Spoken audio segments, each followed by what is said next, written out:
मैं हूं आपके साथ रिया।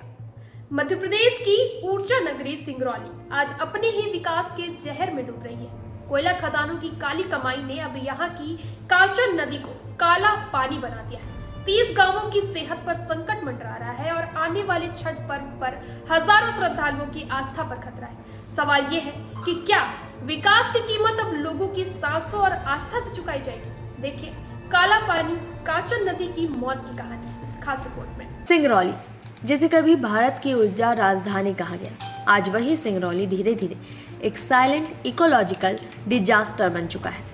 इस जिले की पहचान रही एनसीएल की कोयला खदानें, रिलायंस की अमलोरी परियोजना और बिजली उत्पादन के विशाल संयंत्र, लेकिन अब इन्हीं उद्योगों के अपशिष्ट ने जीवन रेखा काचन नदी को जहर बना दिया है। नदी जो कभी ग्रामीणों की खेती, मछली पालन और धार्मिक आयोजनों की आत्मा थी, आज कोयले से सने काले पानी से बदबू मार रही है। स्थानीय ग्रामीणों का आरोप है कि एनसीएल गोरबी ब्लॉक बी खदान और रिलायंस अमलोरी प्रोजेक्ट से निकलने वाला कोयला मिश्रित पानी बिना ट्रीटमेंट सीधे नदी में छोड़ा जा रहा है। वीडियो फुटेज में देखा जा सकता है कि स्टॉप डैम से कुछ ही दूर पर पाइपलाइन के जरिए काला पानी बहाया जा रहा है। इस अपशिष्ट में मौजूद लोहा, पारा, सीसा और आर्सेनिक जैसी भारी धातुएं न केवल नदी बल्कि भूमिगत जल को भी जहरीला बना रही है। बच्चे और महिलाएं इसी पानी से नहाते हैं, इसी पानी से खेत सींचे जाते हैं और यही पानी अब धीरे धीरे जहर बनकर गांवों की रगों में उतर रहा है।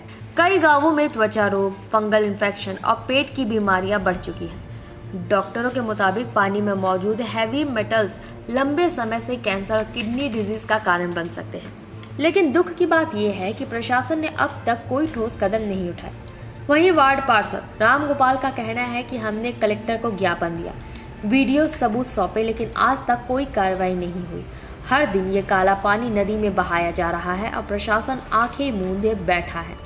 6 महीने पहले कलेक्टर साहब थे, उनको आवेदन दिए कि काला पानी रिलायंस से और गोरबी बी से आ रहा है, हमारे नहाने धोने के लिए दिक्कत हो रहा है, बैलों को पानी पीने के लिए दिक्कत हो रहा है। अभी नए कलेक्टर साहब हैं, इनको हमने आवेदन दिया कि आज भी गए थे उनके पास में कि सर अभी 1 हफ्ता हो गया, अभी कोई कार्रवाई नहीं हुई, काला पानी आ रहा है।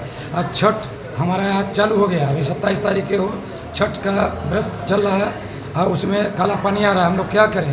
तो कलेक्टर साहब आश्वासन दिए कि नहीं, उनका कार्रवाई कर रहे हैं, बंद करवा रहे हैं और आज तक बंद नहीं हुआ। नगर निगम में आवेदन हम लोग दिए, कलेक्टर साहब को दिए, तहसीलदार साहब को दिए, पटवारी साहब को ले गए थे कि आप देखिए कि कोयला पानी आ रहा है रिलायंस से और गोरबी बी एनसीएल से, उसको बंद करवाया जा। नहीं तो हमारा पूरे जानवर पानी पीने वाले वो भी प्रदूषित हो रहे हैं। ये जो पानी आ रहा है रिलायंस से आ रहा है या एनसीएल से? नहीं, रिलायंस और गोरबी भी एनसीएल से भी आ रहा है। एनसीएल, रिलायंस और गोरबी भी एनसीएल दोनों से पानी, ये जो तरफ से आ रहा है, पानी को प्रदूषित कर रहा जी, है। इस पर किसी प्रकार से अभी तक किस ध्यान कोई कार्रवाई नहीं किया गया। हम वो आवेदन कलेक्टर महोदय को दिए हैं, अपने नगर निगम में भी दिए। काचन नदी का ये जहर अब सिर्फ प्रदूषण का मामला नहीं रह गया, ये आस्था और जीवन दोनों पर हमला है। आने वाले छठ पर्व में हजारों श्रद्धालु इसी नदी में सूर्य को अर्घ्य देंगे, लेकिन इस बार यह जल श्रद्धा नहीं संक्रमण लेकर आएगा। स्थानीय महिलाएं कहती हैं कि अब नदी के पास खड़ा रहना भी मुश्किल है, इतनी दुर्गंध उठती है कि सांस लेना दूभर हो जाता है। वहीं पर्यावरण विशेषज्ञ चेतावनी दे रहे हैं कि अगर यही हाल रहा तो अगले कुछ वर्षों में नदी का इकोसिस्टम पूरी तरह नष्ट हो जाएगा। मछलियां मर चुकी होंगी, पक्षी पलायन कर चुके होंगे और खेतों की मिट्टी सख्त और बंजर होती जा रही है। कोयला खदानों का अनट्रीटेड वाटर नदी में जाना गंभीर अपराध है।